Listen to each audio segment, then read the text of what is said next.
Hi there, YouTube. It's Pyxcore. And have you ever wanted to age poorly, but not too poorly? Well, I had that problem too, which is why I started playing Super Mario Bros. For the NES. Yeah, I know that this looks like a Wii game, but I assure you it's Super Mario Bros. Oh, come on! Super Mario Bros. Was released in 1985 and saved the gaming industry. If it hadn't been for this game, video games might not exist today. I mean, just think about how if it weren't for Super Mario Bros., we might not have gotten Ghostbusters for the Wii. Maybe this game was a mistake. The system this game was released for, the Nintendo Entertainment System or NES, wasn't an immediate success. It was released in August of 1985 in North America, and launched with a guy named Rob. Rob wasn't a man, though, rather a robot. Rob stands for Robotic Operating Buddy, and would help you through two games the NES originally launched with, Stack Up and Gyromite. The NES was always marketed as a toy, and Rob was a prime example of that. But the system wouldn't become successful until about a month later, and it was a breakout hit. I'd say that Super Mario Bros. Was the first truly great console game. Now you might be saying, wasn't Pitfall one of the best Atari 2600 games? Yes, but come on. This is basically you versus the guy she told you not to worry about, not to worry about. And with that, the Atari 2600 was dead, and Nintendo wasn't just spitting on its grave, they were pouring buckets of saliva on it. So let's take a look at Super Mario Bros. And what better place to start with than the title screen? The box. Okay, really quick, we'll talk about the box art. And wow, there is not much to this. There was a pretty good reason for this, though. Back in the 2600 days, box art was beautiful, otherwise known as a little thing I like to call false advertising. See, box art looked great in the days of the Atari 2600. The games, however, did not. But now with the NES, boxes were the exact opposite of false advertising, I mean the 2600 boxes. Now they just showed screenshots of the games. I mean, they're bare bones, but they get the job done. And the Mario box art wasn't nearly as atrocious as Clu Clu Land. But that's enough about Clu Clu Land. Let's actually take a look at Super Mario Bros. And what better place to start than the title screen? No, shut up. So we just got to the title screen and nothing. No music, just gameplay. I mean, I get they didn't want to go full, but they could have at least added a bit of background music. But no worries, let's just play the game. Wow, this is where games get good. The music, the levels, Mario's green/brown hair for some reason, all of this so iconic. But what is that thing? Why is that mushroom walking? Anyway, this is a Goomba, and he is meant to introduce you to the main mechanic of this game, jumping. If you jump over him, you choose the pacifist route. If not, this is where the reign of Mario begins. Now this level actually has something pretty interesting. There are two paths you can take here. You can either take a pipe to the end of the level, which rewards you with coins, but if you decide to not take this route, you will be greeted with different enemies and power-ups. One of these enemies is the Koopa Troopas, and it's a freaking turtle.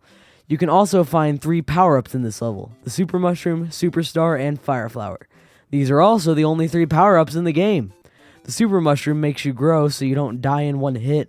It also lets you destroy bricks. It's not without its flaws though. Side effects may include breaking your hand after hitting the aforementioned bricks. Next up, there's the Fire Flower, my favorite power-up. It lets you burn things like turtles. Hang on, let me rephrase that. It lets you kill turtles by throwing fireballs at them. Nope, that's somehow worse. Okay, moving on. The Superstar, one of the 3 namesakes of this game. Maybe. Technically, it's supposed to be named after the Super Mushroom, but I like to think it's a Superstar because this is the most overpowered thing in the game. You can run straight through any enemy, but be cautious because this power-up is on a time limit, and if you run into an enemy after the limit is up, well, let's just say You die. this level also introduces the 1-Up Mushroom, which gives you an extra life, but so does getting 100 coins. Then you get to the flagpole, and that's the end of the level.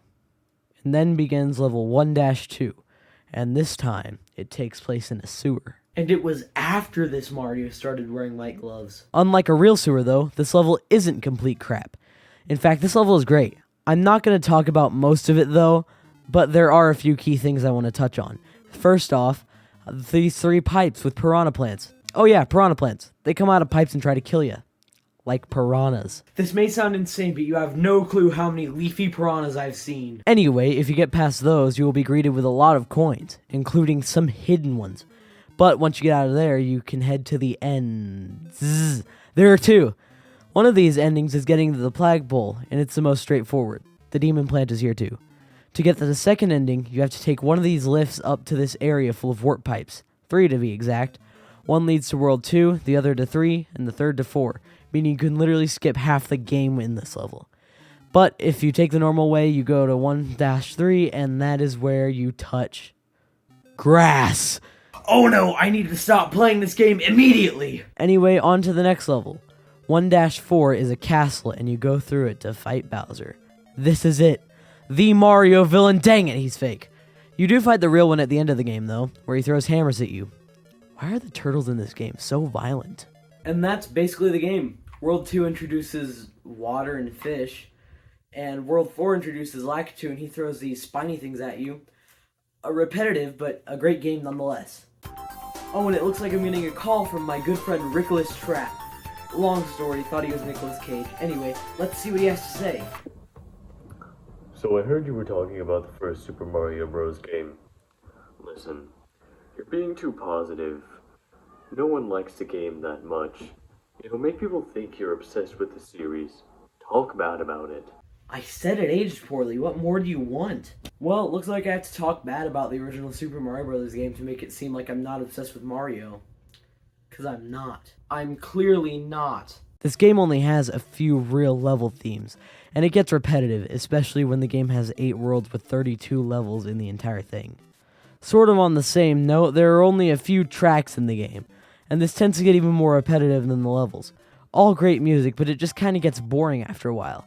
This next criticism isn't really the fault of the game, but more the NES. Being that this was so early on in home console gaming, the sprites are definitely outdated by today's standards. Since it's on an 8-bit system, they didn't really have much to work with in the sprite department. But still, nonetheless, outdated. And finally, the physics are kind of off. Jumping isn't as refined as in later games, and the hitboxes are kind of janky. There. Happy? Okay, still not enough criticism. Tell you what, just talk about all the things Nintendo has done wrong.